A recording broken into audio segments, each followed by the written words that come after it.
আসসালামু আলাইকুম ভিউয়ার্স। আজকে আমি এই দারুণ মজার প্যাটিসটা বানিয়ে দেখাবো।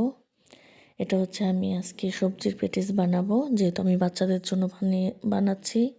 এখানে আমি নিয়েছি আলু আর গাজরের ভাজি। তো আপনারা চাইলে এখানে শাক অথবা কিমা ব্যবহার করতে পারেন, যেটা আপনাদের বাচ্চারা পছন্দ করে সেটাই আপনারা এখানে ব্যবহার করতে পারেন।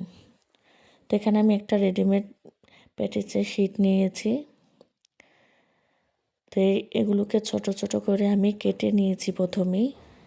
আর বাচ্চাদের খাবার যেহেতু এগুলো একটু ছোট হলে ওরা বেশি পছন্দ করে। তো প্রথমে ভাজিটা দিয়ে এভাবে চেপে দেব, আর সাইড থেকে এগুলোকে এরকম একটা কাঁটা চামচ দিয়ে জোড়া লাগিয়ে দিব। এভাবে করে এখন আমি সবগুলো প্যাটিস বানিয়ে নিব। প্যাটিসগুলো বানানো হয়ে গেছে। এর উপরে আমি ডিমের যে হলুদ অংশ কুসুমটা আছে সেটা আমি দিয়ে দিব উপরে কালার আসার জন্য। তো এখন এটাকে আমি বেক করে নিব ওভেনে। আপনারা চাইলে এটা চুলায়ও করতে পারেন, সেক্ষেত্রে উপরে একটু কম কালার আসবে।